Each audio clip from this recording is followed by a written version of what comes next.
അസ്സലാമു അലൈക്കും. ചില ദിവസങ്ങളിൽ നമ്മുടെ ടൈം ടേബിൾ അനുസരിച്ചിട്ട് ആയിരിക്കുമല്ലോ നമ്മുടെ വീട്ടിലത്തെ കാര്യങ്ങളൊക്കെ നടന്നു പോകുന്നത്. അപ്പോൾ എനിക്കിന്ന് അതുപോലത്തെ ഒരു ദിവസമായിരുന്നേ. അപ്പോൾ എൻ്റെ കാൽക്കുലേഷൻ കംപ്ലീറ്റ്ലി തെറ്റിയൊരു ദിവസമായിരുന്നു ഇന്ന്.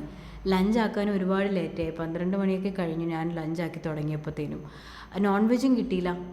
അപ്പോൾ ഞാൻ കരുതി ക്യുക്കുംബർ വെച്ചിട്ടുള്ളൊരു കറിയും ഒരു ബ്രിഞ്ചോൾ ഫ്രൈയും ആക്കാൻ ഞാനങ്ങ് പെട്ടെന്ന് വിചാരിച്ചു. അപ്പോൾ ഞാൻ ആ റെസിപ്പി ഞാനൊന്ന് ഷെയർ ചെയ്തേക്കാം.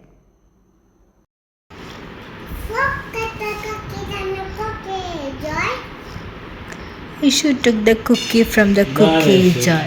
അപ്പോൾ ഐഷു അവിടെ കഴിച്ചിരിക്കട്ടെ. നമുക്ക് കറിക്കായിട്ട് ഒരു വലിയ ക്യുക്കുംബർ വെള്ളരിക്ക ഞാൻ ചെറിയ ക്യൂബായിട്ട് കട്ട് ചെയ്തത് ഞാനൊരു പാത്രത്തിലോട്ട് ഇട്ട് കൊടുത്തതിന് ശേഷം ഉപ്പും ഒരു ഹാഫ് സവോളയും 2 തക്കാളിയും പിന്നെ ആവശ്യത്തിന് 4-5 പച്ചമുളകും ഒരു 3-4 അല്ലി വെളുത്തുള്ളി ചതച്ചതും മഞ്ഞൾപ്പൊടിയും മുളക് പൊടിയും കൂടി ചേർത്തിട്ട് ഞാൻ വെള്ളവും കൂടി ആവശ്യത്തിനൊഴിച്ച് അടച്ച് വെക്കുവാണ്. ഒരു 10-15 മിനിറ്റ് അത് അവിടെ നിന്ന് കുക്കാവട്ടെ.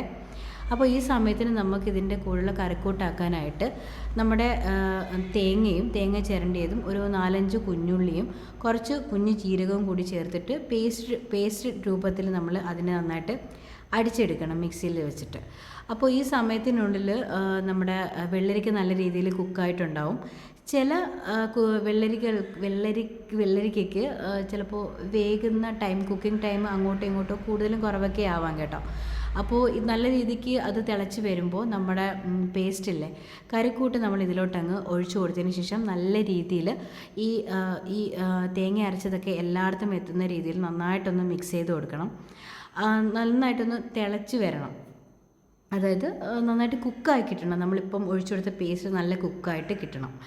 അപ്പോൾ നല്ല രീതിയിലേക്ക് തിളച്ച് വരുന്ന സമയത്ത് നമുക്കിതിനകത്ത് കാച്ചി ഒഴിച്ചു കൊടുക്കാനായിട്ട് ഞാനിവിടെ കാച്ചി ഒഴിച്ചു കൊടുക്കാനായിട്ട് യൂസ് ചെയ്യുന്നത് വെളിച്ചെണ്ണയും നമ്മുടെ വറ്റൽമുളകില്ലേ അതും കുറച്ചധികം കടുകും ഇച്ചിരി കറിവേപ്പിലാണ്. നമ്മുടെ വെള്ളരിക്ക കറി ആയതുകൊണ്ട് തന്നെ കുറച്ചധികം കടുക് ഉപയോഗിക്കുന്നത് നല്ലതായിരിക്കും. നല്ല ടേസ്റ്റും ഫ്ലേവറൊക്കെ ഉണ്ടാവും അതിന്.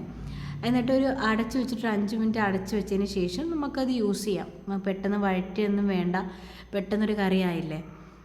നല്ല ടേസ്റ്റാണ് കേട്ടോ. അത്യാവശ്യം നല്ല ടേസ്റ്റായിട്ട് നമുക്ക് കഴിക്കാൻ പറ്റിയൊരു കറിയാണ്. ഇതിന് കൂടെ എന്തെങ്കിലും ഒരു സൈഡായിട്ട് എന്തെങ്കിലുമൊക്കെ വേണം കേട്ടോ. അതുകൊണ്ടാണ് ഞാൻ പിന്നെ ബ്രിഞ്ചോൾ ഫ്രൈ ആക്കിയത്.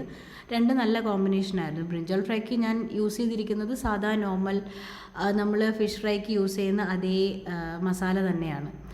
അപ്പോൾ അത്രയേ ഉള്ളൂ. ഇന്നത്തെ പെട്ടെന്നൊരു തട്ടിക്കൂട്ട് ലഞ്ചായിരുന്നു ഇന്ന്. ഓക്കെ, ഒന്ന് ട്രൈ ചെയ്ത് നോക്കണേ എല്ലാവരും.